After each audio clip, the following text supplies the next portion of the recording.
Quand je suis arrivé ce matin sous les trompes de pluie, je me suis dit que vraiment le passage que nous allons étudier était vraiment parfaitement choisi puisqu'on va parler de la bénédiction.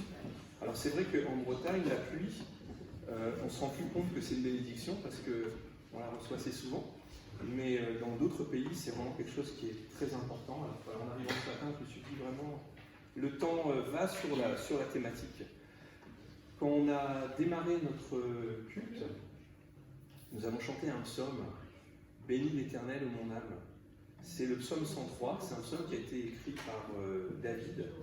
Et je voulais vous proposer de l'étudier et puis de réfléchir aussi sur ce terme qu'on emploie beaucoup et qu'on a utilisé déjà ce matin sur la bénédiction. Bénis l'Éternel, mon âme, que tout ce qui est en moi bénisse son saint nom. Bénis l'Éternel, mon âme, et n'oublie aucun de ses bienfaits. Et puis à la suite du verset, à la suite du chapitre, les derniers versets, 20 à 22, bénissez l'Éternel, vous ses anges, qui êtes puissants et forts, et qui exécutez ses ordres en obéissant à sa parole. Bénissez l'Éternel, toutes ses armées, vous qui êtes ses serviteurs et qui faites sa volonté. Bénissez, vous, toutes ses œuvres, dans tous les lieux où il domine. Bénis l'Éternel, ô mon âme. Dans ce psaume, David nous invite à louer le grand amour de Dieu pour son peuple. Et David était juif et les peuples sémites s'expriment souvent avec leur corps, avec beaucoup plus d'expression et d'emphase que nous. Je ne sais pas quelles étaient les tonalités utilisées. Je sais on sait dans la Bible que David jouait du luth notamment. Souvent dans les psaumes on parle de tambourin. Quels étaient les instruments pour ce cantique que nous avons chanté nous, réinterprété avec les harmonies d'aujourd'hui? Comment est-ce que David le chantait? Certainement d'une façon beaucoup plus expressive que nous, parfois qui chantons un peu plus timidement. Dans 2 Samuel, chapitre 6, et les versets 12 à 18, on peut voir un moment comme ça où David chante. C'est un moment très particulier. Je vous inviterai, on ne l'étudiera pas complètement ce matin, mais je vous inviterai à lire un peu le contexte de l'Arche de l'Alliance qui arrive à Jérusalem. Ça a été compliqué. Il y a eu des morts. Il y a eu une erreur de David au départ. Et l'Arche est restée à un endroit. Elle est restée dans une famille, la famille d'Obed-Édom. Et David a été très choqué par cette... il a voulu bien faire. Il a voulu emmener l'Arche, mais il s'y est très mal pris. Et il lui abandonne. Et puis, au bout d'un moment, en fait, l'Éternel bénit cette famille qui conserve l'Arche, et David décide d'aller la chercher. Mais cette fois-ci, la façon dont il va la chercher, c'est en respectant les consignes de Dieu, qui est très précise sur le déplacement de l'Arche. Et David est plein de joie. Et dans ce verset, on peut lire que David dansait de toute sa force devant l'Éternel. Il était habillé du plus simple vêtement, peut-être comme un des serviteurs du temple, et il est devant, et il chante, il danse, il saute de joie, et à tel point que sa femme, Michal, fille de Saül, le regarde par la fenêtre, et elle a du mépris pour lui. Elle le trouve ridicule de sauter comme ça, de se réjouir. C'est pas un roi qui peut se comporter comme ça. Et Dieu bénit David et il reprend Michal. Et quand il finit ce moment festif où il danse, saute devant l'Éternel, ce passage, au verset 18, se termine par quand il eut fini d'offrir les holocaustes et les sacrifices de communion, David bénit le peuple au nom de l'Éternel, le Maître de l'univers. Et si je fais ce petit détour, c'est parce que, pour revenir à notre psaume, qui sera l'objet de notre étude, le psaume 103 se termine par cette recommandation, que tout et partout doit bénir l'Éternel, tous ces gens, tous ces anges, toutes ces œuvres, et nous aussi, par conséquent, nous sommes appelés à bénir Dieu. Et je voulais ce matin vous proposer de réfléchir au terme bénir, à ce principe de la bénédiction, autour de 3 points. Le premier, que signifie bénir Dieu? Le deuxième, que signifie être béni par Dieu? Et finalement, comment bénir Dieu? C'est un terme qu'on utilise beaucoup. Tout à l'heure, à la fin du culte, il y aura le moment de bénédiction où chacun repartira chez soi et on invitera chacun à être béni par le Seigneur. Et je trouve que c'est important parfois de s'arrêter sur le sens des termes que l'on utilise. Qu'est-ce qu'on a en tête quand on dit « soyez bénis par Dieu ». Et il est important de se rappeler que dans la Bible, le terme bénir va dans 2 directions. Bénir Dieu et être béni par Dieu. Pour tenter de comprendre le terme, je vous propose de revenir à l'étymologie du mot bénir. Dans l'Ancien Testament, le mot hébreu se dit barak, et il vient du mot bérek.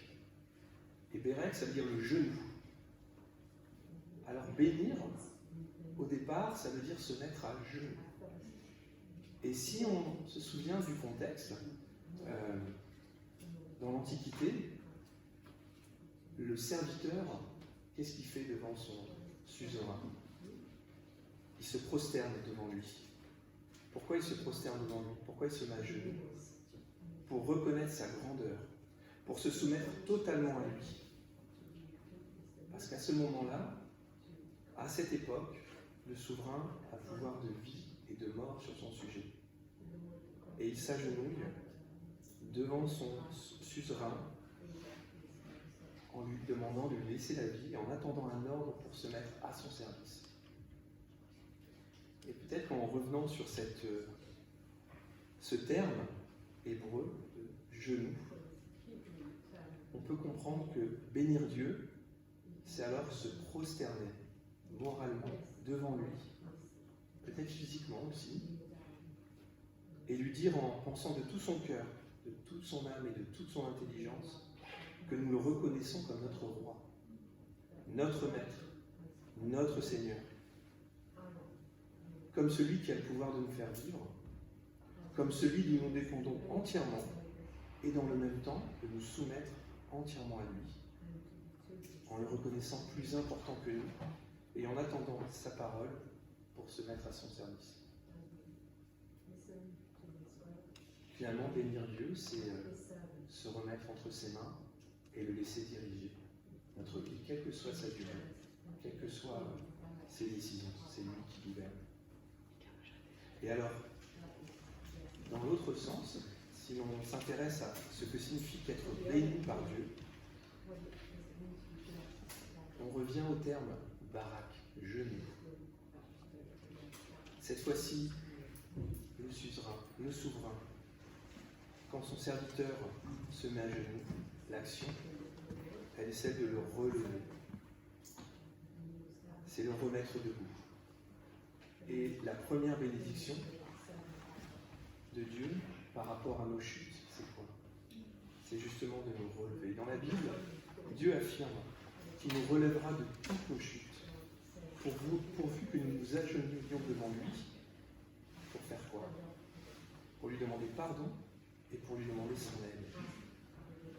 Dans 1 Corinthiens, chapitre 10 et verset 13, nous pouvons lire « Aucune tentation ne vous est survenue qui n'était humaine. Dieu est fidèle et il ne permettra pas que vous soyez tentés au-delà de vos forces.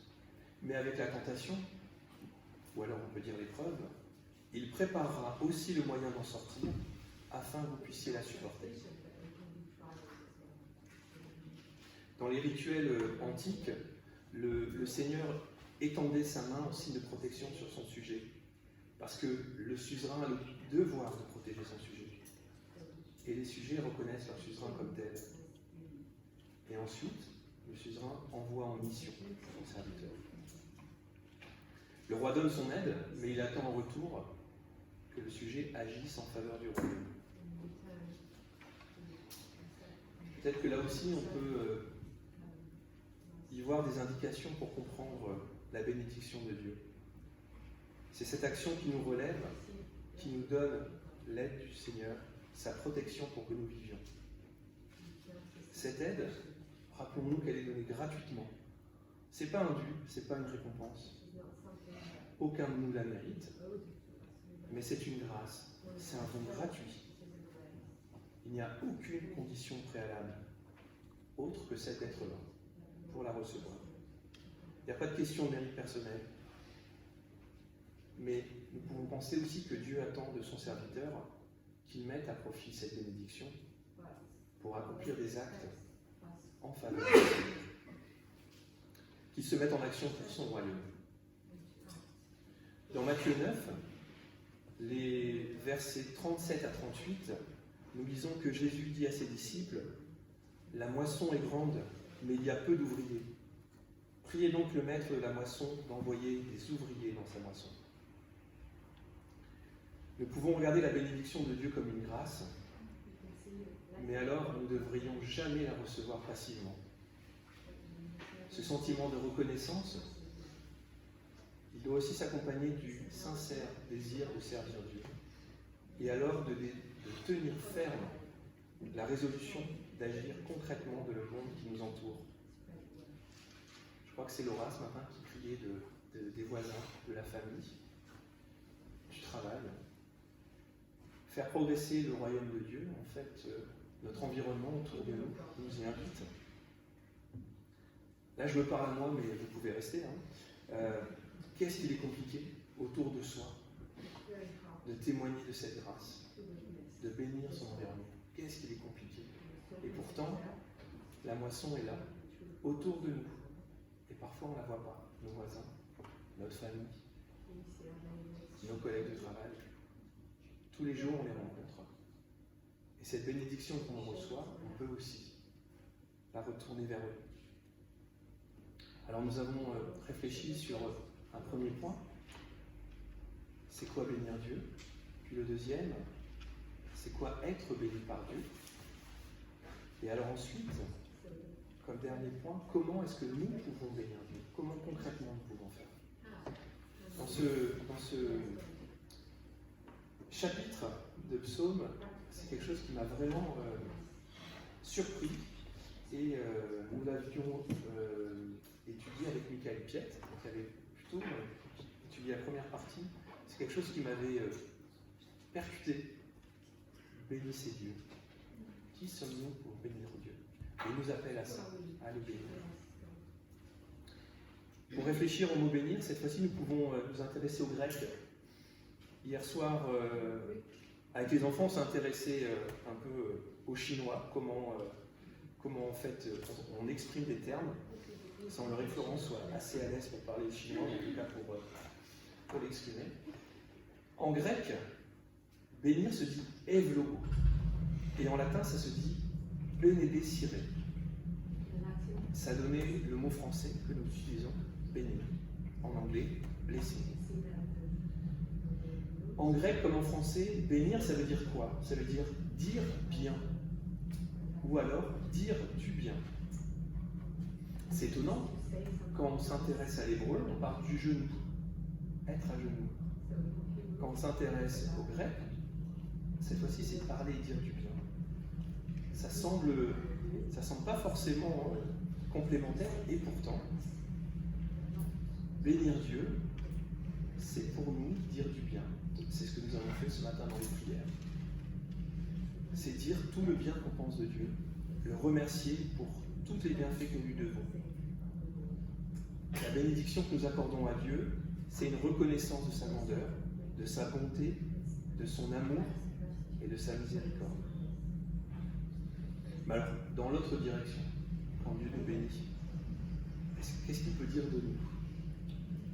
C'est bien une parole qu'il nous donne, mais en même temps, ici-bas, dans ce monde, on reste en difficulté, on chute, on tombe régulièrement et Dieu nous relève. Mais cette fois-ci, cette parole, elle parle d'un avenir. Quand Dieu nous bénit, il parle pas de ce que l'on est, mais de ce qu'on va devenir. La parole de Dieu dans la Bible, elle est systématiquement tournée vers l'avenir. Par exemple, dans Genèse 22, 18, dès le livre de Genèse, Dieu annonce à Abraham, un vieil homme, nomade, qui vient tout juste d'être père d'un jeune enfant, pour lequel Dieu a demandé qu'il lui soit donné, sacrifié. Abraham a obéi, et Dieu a donné un agneau pour remplacer l'enfant, comme signe avant-terme du sacrifice de Jésus pour nous. Et qu'est-ce qu'il dit Abraham à ce moment-là? Tu seras une bénédiction pour toutes les nations de la terre au travers de ta descendance, parce que tu as obéi. Dieu donne des paroles de bénédiction de ce qu'il va advenir. C'est une parole créatrice. Quand Dieu nous bénit, il dit un bien qui n'est pas encore, mais que sa parole crée. C'est compliqué à comprendre, mais nous la recevons par la foi. Dans 2 Corinthiens 5, verset 17, il est dit « Si quelqu'un est en Christ, il est une nouvelle créature. Les choses anciennes sont passées, mais voici, toutes choses sont devenues nouvelles. » C'est pourquoi, sur ce passage, nous pouvons nous appuyer pour dire que Dieu ne nous condamne pas. Il nous pardonne. Dieu ne considère pas notre passé, ni même ce que nous sommes aujourd'hui. Ce qui l'intéresse, c'est notre avenir, et donc, il nous juge sur notre visée d'avenir. C'est ce que nous appelons le salut par la foi.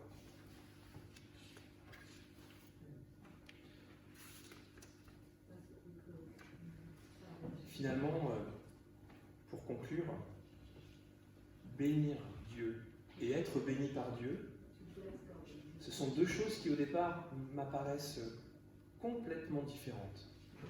Et finalement, ce sont deux choses qui sont complémentaires et indissociables. Si on revient à l'exemple du roi et de son sujet, le roi ne bénit son sujet que si celui-ci s'agenouille devant lui. Mais inversement, si nous ne bénissons pas notre roi, alors il ne peut pas nous relever. Le sujet, lui aussi, lorsqu'il s'agenouille, il le fait en termes de reconnaissance et d'humilité pour recevoir cette bénédiction. C'est deux mouvements qui sont indissociables et qui sont complémentaires. On ne peut pas demander la bénédiction de Dieu sans le bénir. Et on ne peut pas ne pas bénir Dieu pour recevoir sa bénédiction. En fait, c'est pas un acte, c'est une attitude. La bénédiction, c'est une communication entre l'homme et Dieu. C'est une communication que Dieu nous donne. Et vous savez de quoi ça se rapproche? Cette attitude, elle se rapproche de ce que l'on appelle l'amour. Donner tout ce qui vient de nous et recevoir ce qui vient de lui. Comme pour la bénédiction, l'amour pour Dieu n'est pas l'amour de Dieu pour l'homme. Nous aimons Dieu pourquoi? Parce qu'il est la perfection. Et lui, il nous aime parce que nous sommes ses créatures et nous aime pour ce que nous allons devenir, pour la perfection qui nous amène à devenir. Parce que dans les faits, aujourd'hui, souvent nous trébuchons, nous ratons le but recherché. Combien de fois j'ai prévu de faire ça, j'ai pas réussi. Si régulièrement je tombe, mais Dieu nous aime gratuitement. Il aime la créature que nous sommes, qu'il veut pardonner, relever, sauver et lui permettre de lui ressembler. Nous sommes créés pour être à son image et lui ressembler. Et ensuite, c'est ce que l'on priait quand on priait pour Niki, le rejoindre dans l'éternité. C'est ça notre objectif aujourd'hui, quand il le décidera. La bénédiction, c'est une modalité concrète de la relation d'amour entre Dieu et nous. Et pour terminer, j'aimerais lire un dernier passage qui se trouve dans 1 Pierre, chapitre 3, versets 8 à 12. Parce que Dieu nous appelle aussi à agir pour lui. En effet, ayez tous les mêmes pensées et les mêmes sentiments. Soyez pleins d'amour fraternel, de compassion, de bienveillance. Ne rendez pas le mal pour le mal, ni l'insulte pour l'insulte. Au contraire, bénissez. Vous le savez, c'est à cela que vous avez été appelés afin d'hériter vous-même de la bénédiction. Bénissez. Au contraire, vous le savez, c'est à cela que vous avez été appelés afin d'hériter la bénédiction. Si quelqu'un en effet veut aimer la vie et voir des jours heureux, qu'il préserve sa langue du mal et célèbre des paroles trompeuses, qu'il se détourne du mal et fasse le bien, qu'il recherche la paix et la poursuive. Car, vous savez, les yeux de l'Éternel sont sur les justes et ses oreilles sont attentives à leurs prières. Mais il se détourne de ceux qui font le mal.